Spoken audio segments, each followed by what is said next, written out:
할렐루야. 네, 오늘은 3일 예배 회복하는 교회 시리즈 일곱 번째 마지막 시간을 갖도록 하겠습니다. 오늘 회복하는 교회 시리즈 선교의 회복에 대해 함께 나누겠는데요. 우리는 지난 시간에 오늘날 교회가 위기의 시대이고, 정말 이 시대 가운데 우리 기독교가 우리 교회가 회복하기 위해서 어떠한 것들을 다시 돌아보아야 하는가라는 걸 살펴보았죠. 그래서 먼저 예배가 회복돼야 된다. 또 하나님 말씀이 회복돼야 되고, 또 공동체가 회복돼야 되고, 양육이 회복돼야 되고, 세계관이 새롭게 되어야 되고, 또한 지난 시간 섬김이 회복돼야 된다라는 것을 우리 함께 나누었지요.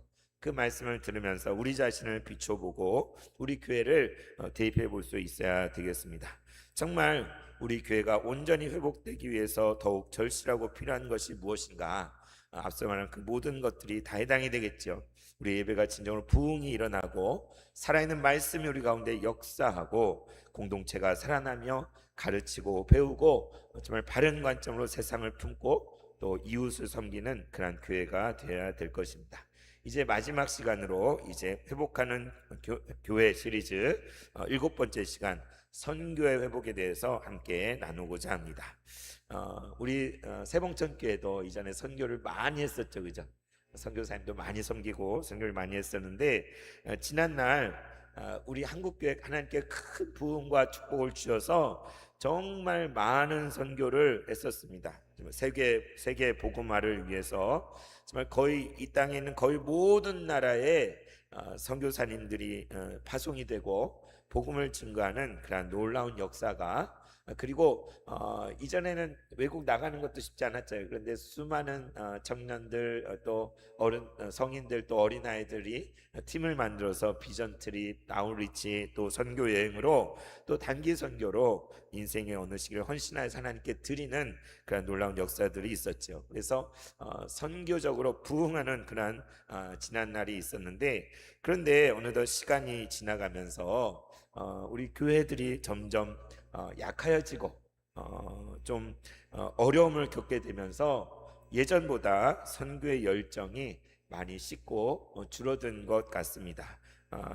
우리 교회만 하더라도 옛날, 제가 옛날을 잘 모르지만 그때 떠올리면 정말 열심히 선교하고 섬기고 선교사를 파송하고 그랬던 역사들이 있지 않습니까?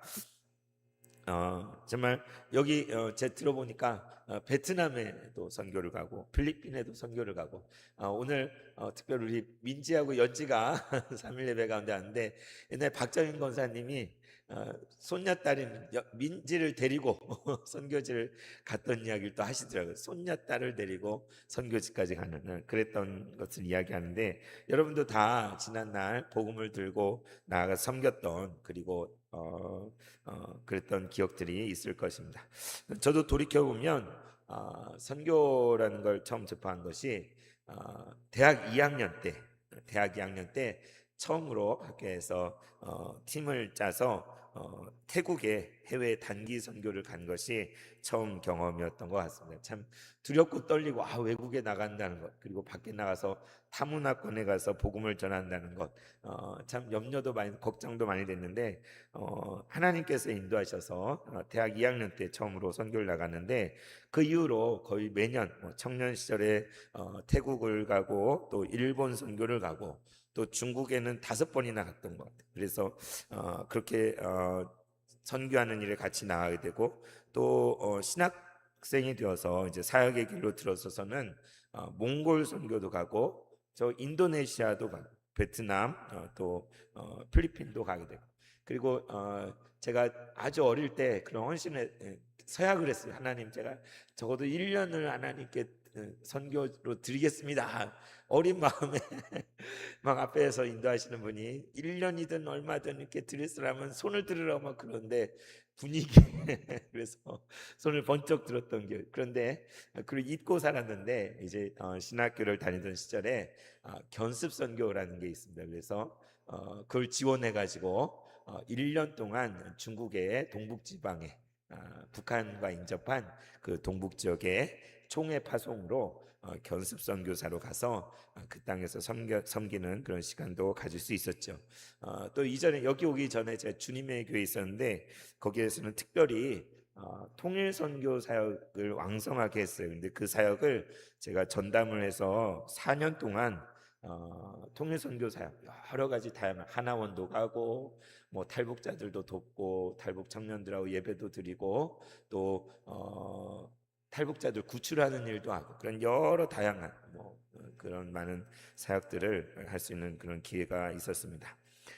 그리고는 그래도 이제 교회 사역을 하다 보니까 청년 때만큼 이렇게 선교를 나가는 그런 기회들이 많지는 않았어요. 그런데 제가 세봉특교에 부임하고 부임해 보니까 이제 선교를 전혀 저희가 할 수 없는 그런 상황이었던 것 같고 교회가 많은 어려움 가운데 있었잖아요. 그래서 제가 잠시 강단에 못 서던 시기도 있었잖아요. 그런데 여러분 그 임시당회장 하신 이종훈 목사님께서 전화 와서 허 목사 이렇게 나랑 같이 찬양이나 합시다 하고 저를 부르셔서 제가 목사 합창단에 가서 참여하게 됐습니다. 이렇게 그런 시간이 아니었다면 제가 목사 합창단 같이 할 수도 없었을 텐데 그래서 목사 합창단에 한 달에 한 번씩 모여서 연습을 하거든요. 그래서 그 가운데서 참 주님을 찬양하는 가운데 은혜를 많이 누리기도 했는데 그런데 작년에 그래서 목사 합창단에서 순회 연주회로 필리핀으로 갔잖아요. 그래서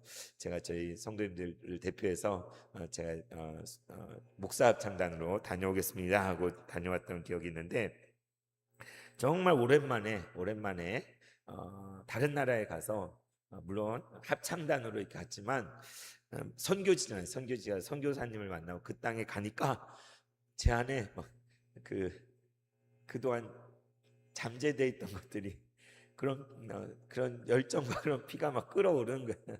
선교지에 가니까 막 그 뭐랄까요 선교지에서만 느낄 수 있는 그런 게 있잖아요. 그러한 선교의 열정이 다시 끌어오는 것을 경험하게 되고 그곳에서 김상태 선교사님을 뵙게 돼서 너무 좋은 정말 귀한 선교 사역을 하시는 분을 만나서 우리 교회 같이 협력해서 선교했으면 좋겠다 그런 마음을 하나님 주셨습니다. 그래서 돌아와서 그래서 여러분 올해부터 당회와 상의를 하고 또 여러분의 허락을 받아서 필리핀의 그 바탕가스에 계신 김상태 선교사님을 매월 적은 금액이지만 협력하여서 제가 올해부터 섬기고 있잖아요, 그죠? 그래서 지난 7월 초 우리 재직회가 있었던 때에 드디어 여러분 선교사님 얼굴을 처음으로 뵀잖아요, 그죠?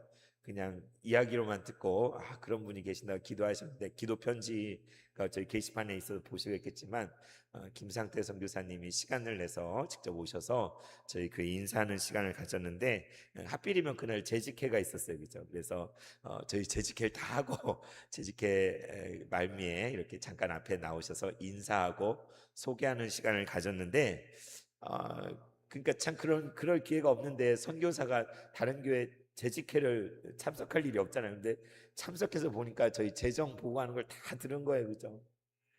재정이 얼마나 어렵고 힘들고 정말 성도들이 최선을 다하는데 많은 어려움이 있는가라는 걸 다 듣고 그런데 자기를 후원하고 있는 거잖아요. 그러니까 그 다음 주에 다른 친구 목사님 교회에 가서 이렇게 예배를 드렸는데 그분께 그랬다는 거예요. 야, 세봉천교회 갔다가 우연치 않게 재직회를 참석했는데 어떻게 그렇게 어려운 형편에서 이렇게 나를 후원할 수 눈물겨운 후원이더라.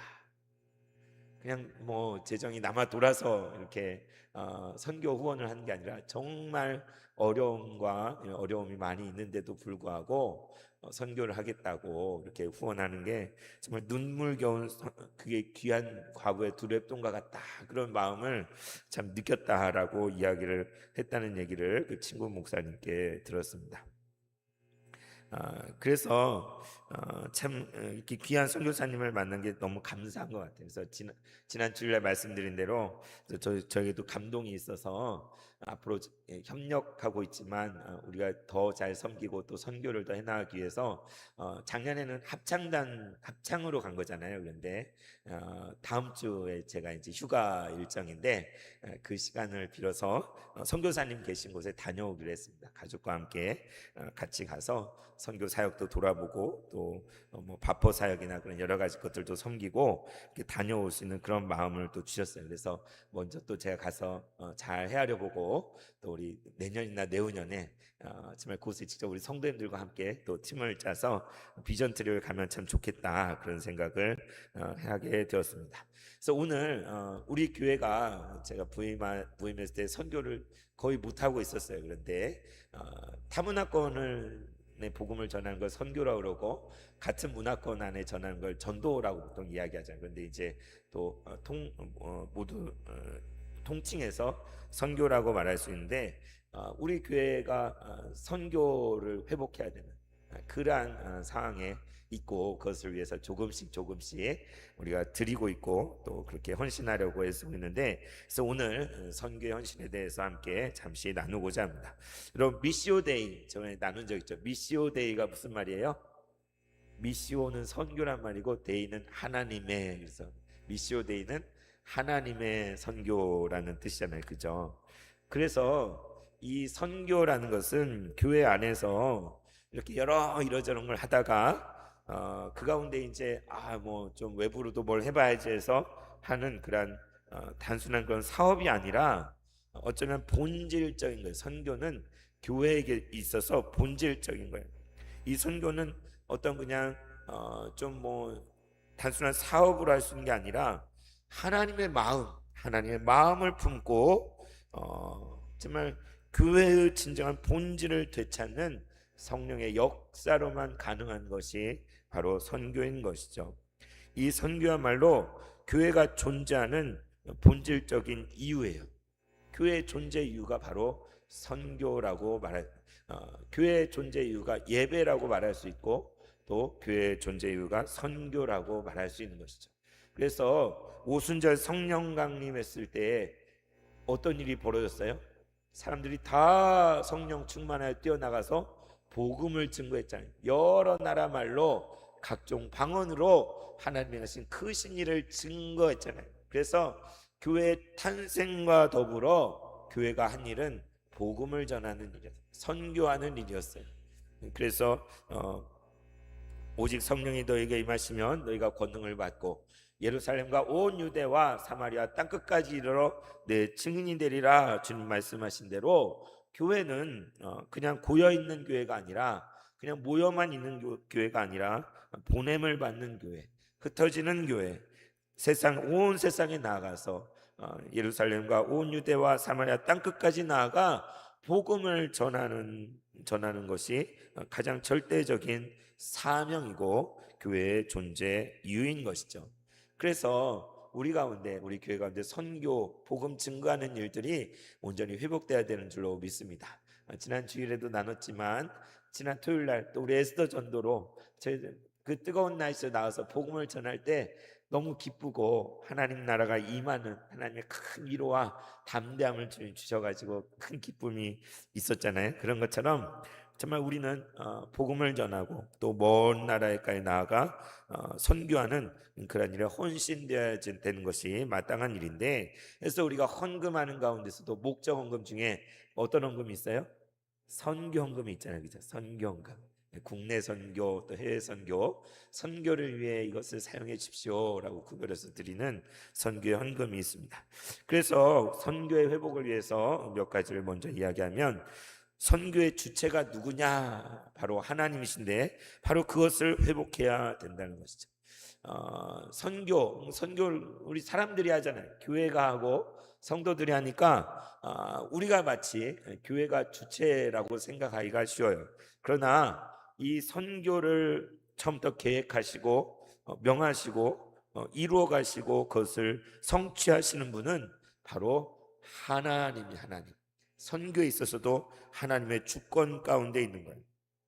그래서 모든 선교의 주체는 하나님으로부터 시작되는 것입니다. 그래서 미시오 데이라는 말은 하나님의 선교라는 뜻이죠.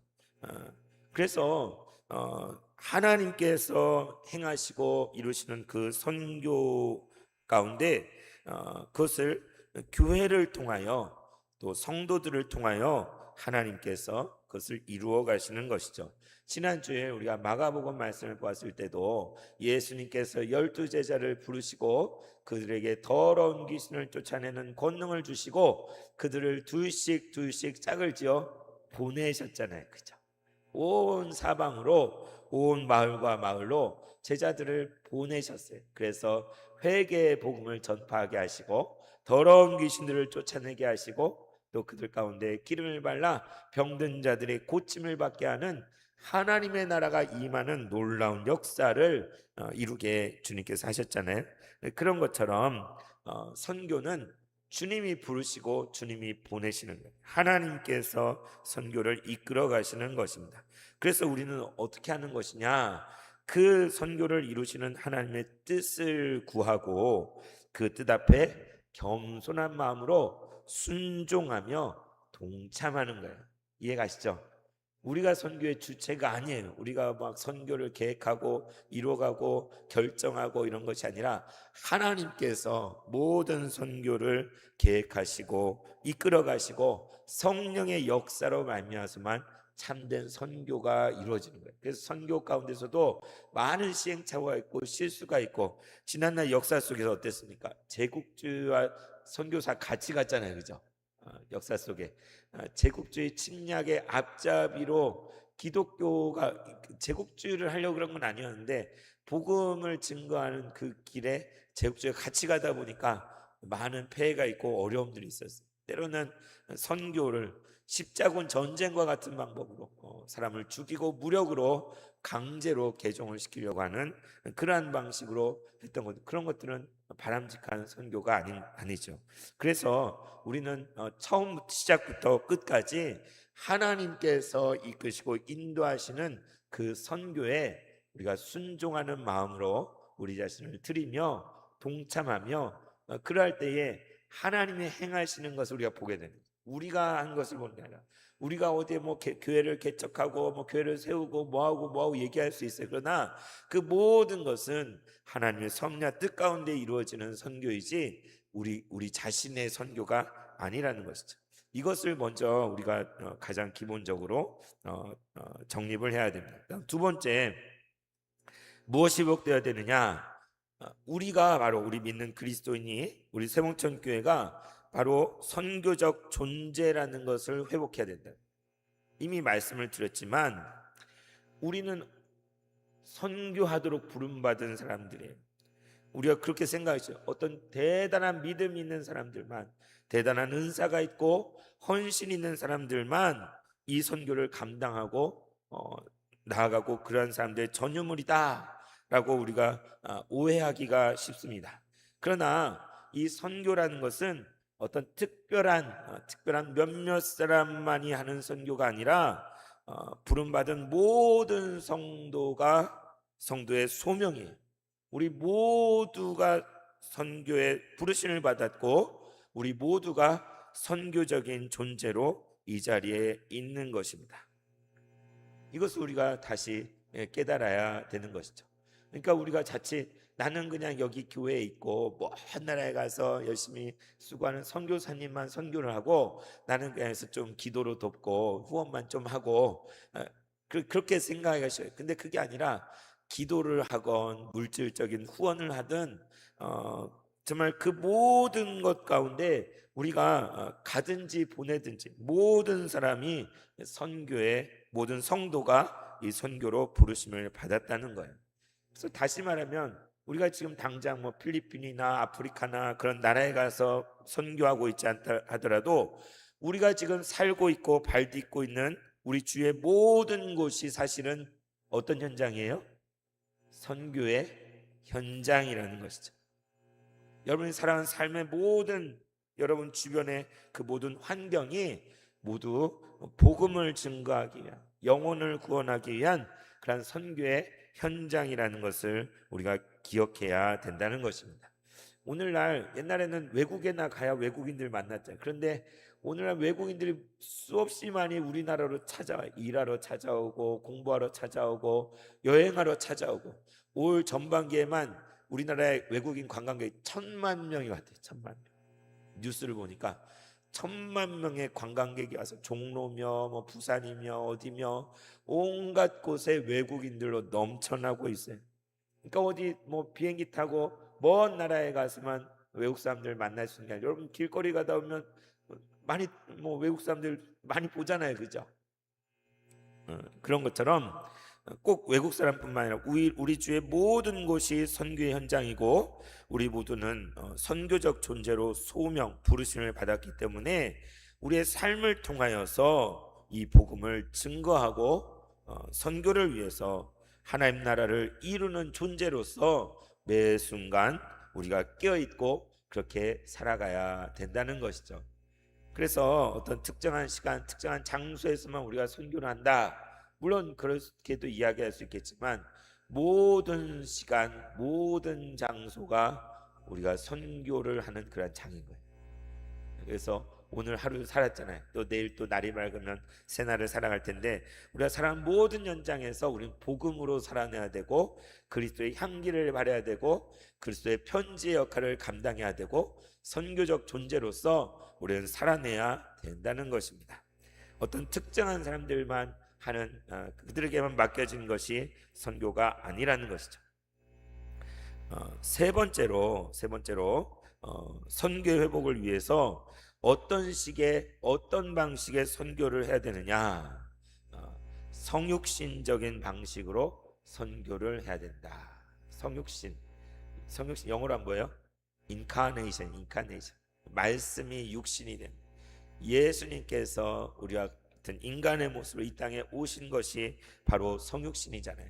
종의 모습으로 섬기기 위해서 이 땅에 오신 것처럼 그러한 성육신적인 방식으로 선교가 회복되어야 된다는 것입니다. 과거에 우리의 많은 선교가 어떤 모습이었냐? 일방적으로 전하는 선교였어요.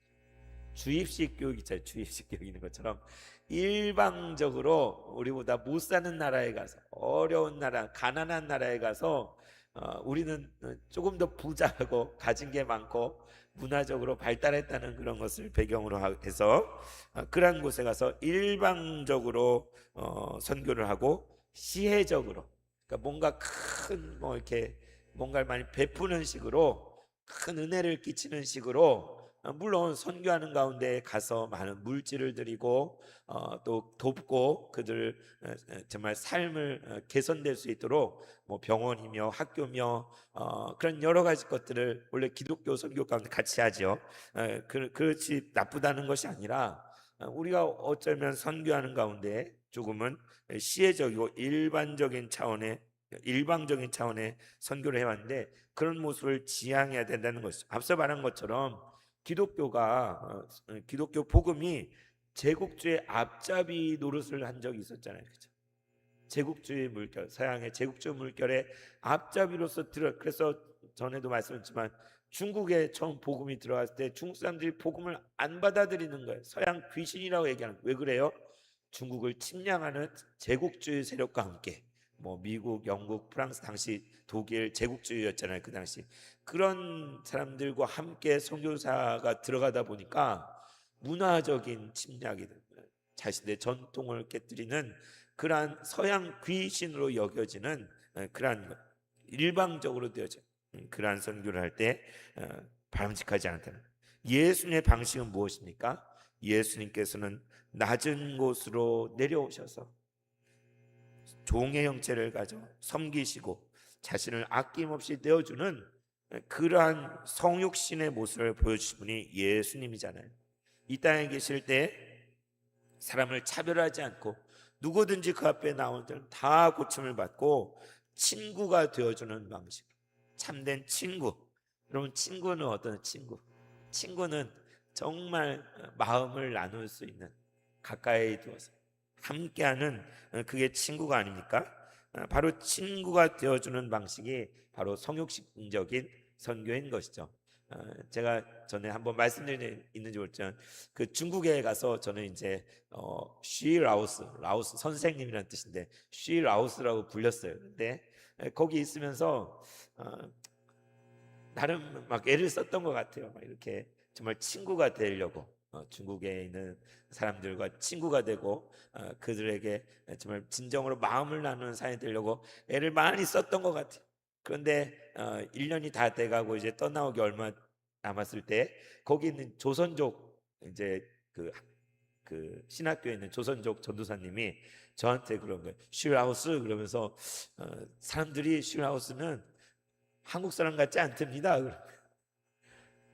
한국 사람 같지 않고 중국 사람 같다는 거예요. 제가 외모가 그런가요? 그래서 어, 어, 한국 사람 같지 않답니다. 이렇게 그렇게 얘기하는데 그 말을 곰곰이 곱씹으면서 참 여러 가지 생각이 들더라고요. 감사하기도 하고 도대체 이게 한국 사람 같다는 게 뭐길래 중국에 있는 사람들의 그 당시에 벌써 20년 전이죠.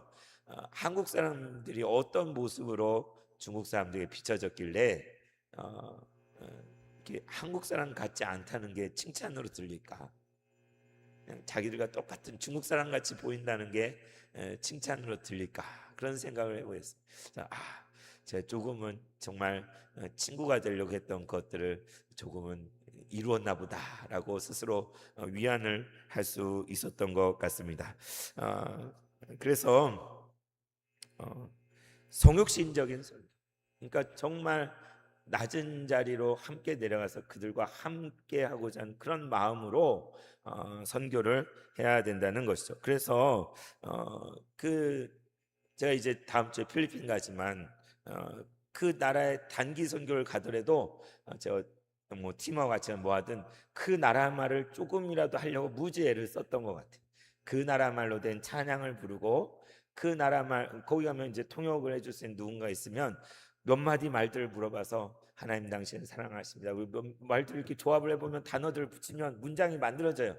우리말로 토를 달아가지고 그걸 어떻게 했냐면 맨 처음 태국 선교를 갔을 때 까렌족 마을에 가서 산 속에 들어갔는데 예수 사랑해요 그 찬양을 불렀어요. 그랬더니 그 까렌족 그 산 속에서 사는 그 청년들이 우리 이 노래 안다고 이 노래 안다고 다시 한번 불러보라는 거예요. 그래서 부르는데 자기들 까렌 말로 막 토를 달아서 예수 사랑해요 이렇게 막 칠판에 적는 거예요. 자기들 또 저희가 부르는 그래서 까렌 말로는 거 어떻게 부르냐? 그러니까 까렌 말로 예수 여해나 여해 기수노 시버트르 도바토 수버소바 이렇게 부르는 걸 이제 우리 한글말로 예수 여해나 여해 기수노 그래가지고 어떻게 하는지 아세요? 우리는 까렌 말로 노래 부르고 가렌 사람들은 한국말로 노래 부르고 웃기지 않습니까? 근데 그게 그렇게 은혜가 되더라. 서로 언어를 바꿔가지고 그 가사 내용이 뭔지는 알잖아요. 그러니까 그 나라 사람들의 언어의 그것을 느끼면서 부르는 그 경험이 있어 그런지 선교를 가면 어디 가든지 그 나라 말로 된 찬송, 그 노래들, 그 나라마다 똑같은 찬양인데 그 나라마다의 고유한 정서가 있어요. 중국이면 중국, 일본이면 일본, 인도네시아면 인도네시아. 그 나라 사람들의 그 주님을 향한 사랑을 고백하는 몽골이면 몽골 그 정서가 노래 안에 다 있는 거예요. 그리고 그런 말들을 몇 개 배워가지고 한 5분 정도는 설교를 했어. 설교를 그 나라 말로 막 사람들이 오 어떻게 우리말을 이렇게 잘하냐 그러는데 잘 못해요. 그런데 진짜 해야 될 그 말 몇 마디만 문장을 조합해서 이렇게 갖다 붙이고 이렇게 하면은 간단한 문장들을 만들어 가지고 한 5분쯤은 설교를 해서 코로나 시대에는 키르기스탄에 코로나 직접 못 가니까 온라인 비전 트립을 했는데 그때도 키르키즈 말로 제가 한 3분 5분 설교를 했어요. 어, 다들 깜짝 놀랐는데 그래서 이제 내일 모레 필리핀 가면서도 그 필리핀은 필리핀 말이 있잖아요. 그 나라 말로 된 찬송이 하나 있는데 여러분께 한번 들려드렸으면 좋겠습니다. 네. 미나마할 기타 따라해볼까요? 미나마할 기타. 네, 미나마할 기타 이게 무슨 말일까요? 미나마할이 사랑합니다라는 뜻. 기타 당신을 주님 사랑합니다. 미나마할 기타 또 시나삼바 기타, 당신을 찬양합니다. 이런 말인 거예요. 한번 그 나라 말 한번 불러보도록 하겠습니다.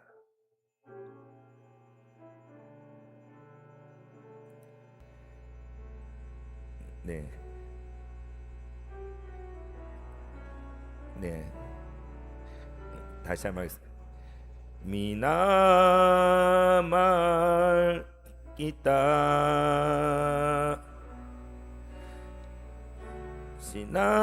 시나삼바 기타. 아직 익숙하지 않아서 네네. 가사를 그냥 읽어드릴게요.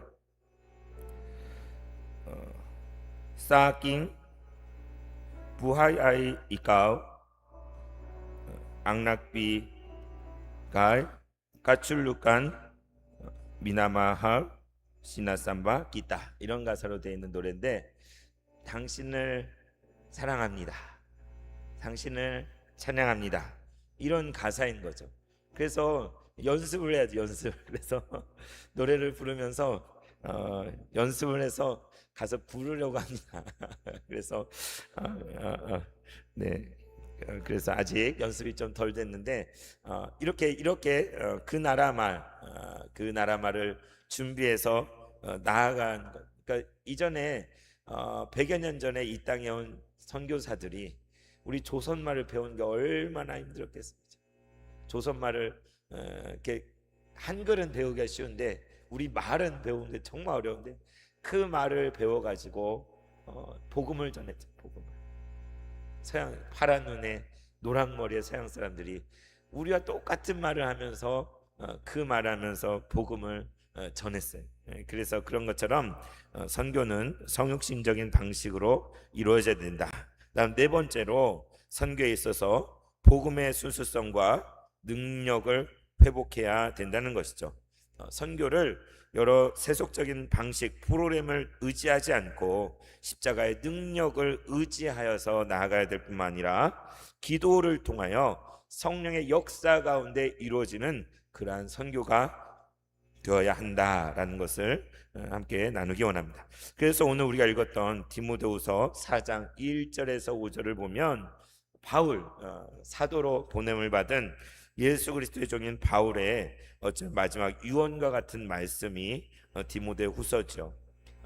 정말 믿음 안에서 낳은 사랑하는 아들과 같은 디모데에게 쓴 편지가 이 디모데후서인데, 오늘 4장 1절에서 5절에 이렇게 되어 있습니다.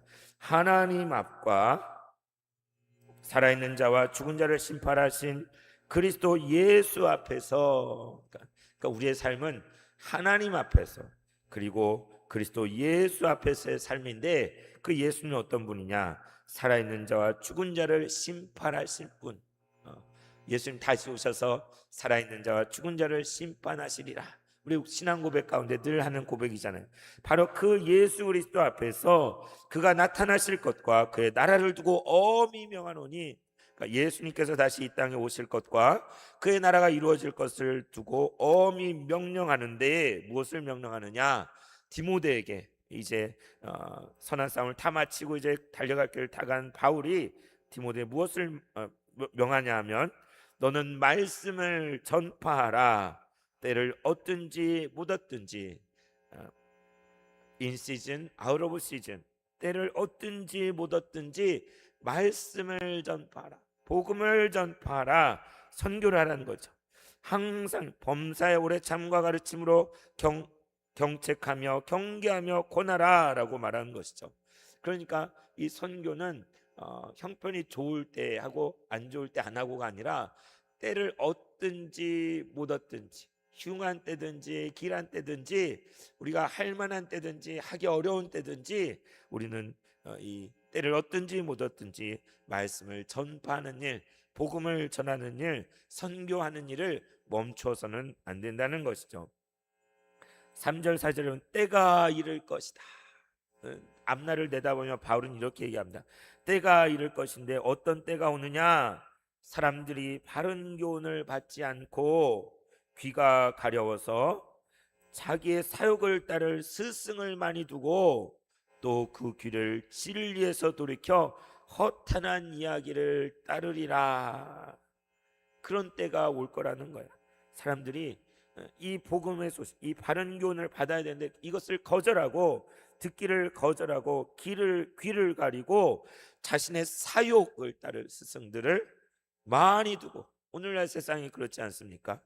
또 진리에서 돌이켜 허탄한 이야기, 정말 생명이 없는 그러한 것들에 경도되어서 그러한 것을 쫓아가는, 그것은 성경 시대뿐만 아니라 오늘날까지 계속해서 이 세상이 가는 모습인 거죠. 그러한 때가 이르게 된다 할지라도 어떻게 하라고요? 그러나 너는 포기하지 말고 모든 일에 신중하여 고난을 받으며.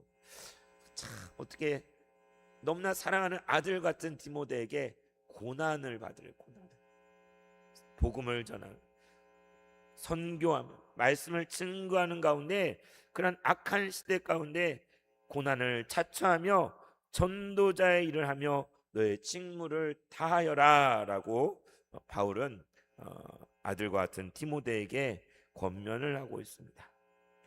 모든 일에 신중하며 고난을 받으라. 고난을 받으라. 이게 그냥 너도 한번 당해봐 이런 게 아니라 정말 바울 자신이 예수님을 위해 수많은 고난을 받았잖아요. 복음을 증거하고 선교하는 가운데 죽을 위기를 수없이 넘기며 정말 예수의 흔적을 내 몸에 가졌다라고 갈라디아에 말한 것처럼, 스티그마, 그런 흉터 자국이 있는 것처럼 정말 그 고난의 연속의 삶을 살았어요.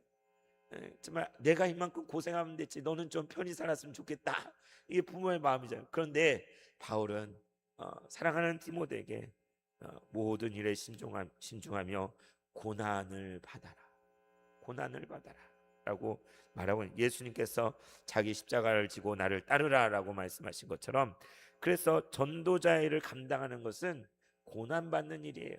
쉬운 일이 아니에요. 고생스럽고 자지 못하고 쉬지 못하고 먹지 못하고 고생하고 고통하는 일이에요. 이제까지 복음을 전하고 선교를 하다 수많은 사람들이 순교를 했잖아요. 그죠? 어떤 사람들은 정말 한국 땅에 와서, 양화진 그 묘지 가보셨죠? 가보면 한쪽에 어린아이들의 무덤이, 정말 아기들의 무덤이 가득 있어요.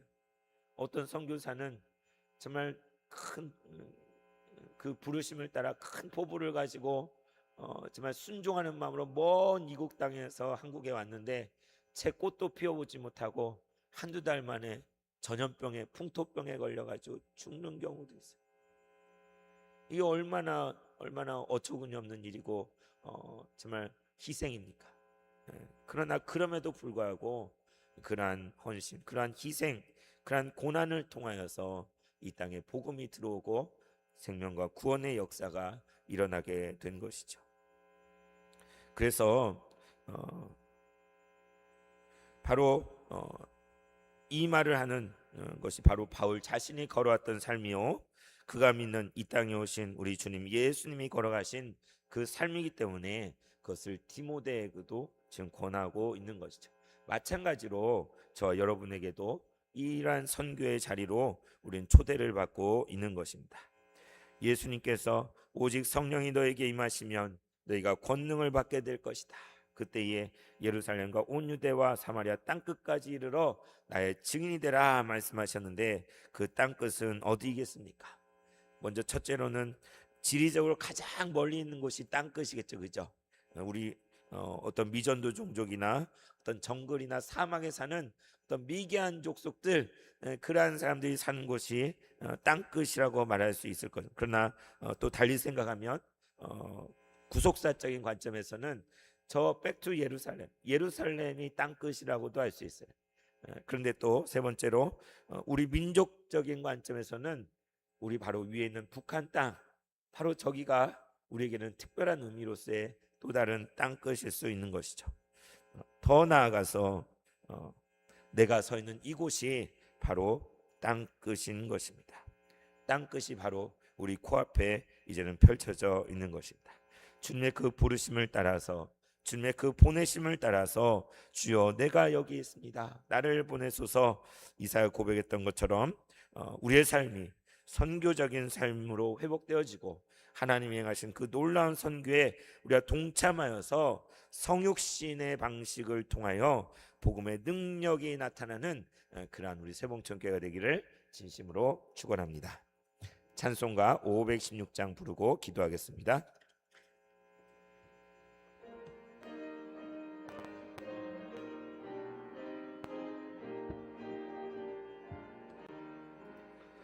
옳은 길 따르라 의의 길을 세계 만민이 참된 길 이 길 따라서 살기를 온 세계에 전하세 만 백성이 나갈 길 어두운 밤 지나고 동튼다 환한 빛 보아라 저 빛 주 예수의 나라 이 땅에 곧 오겠네 오겠네 주 예수 따르라 승리의 주 세계 만민이 나아갈 길과 진리요 참 생명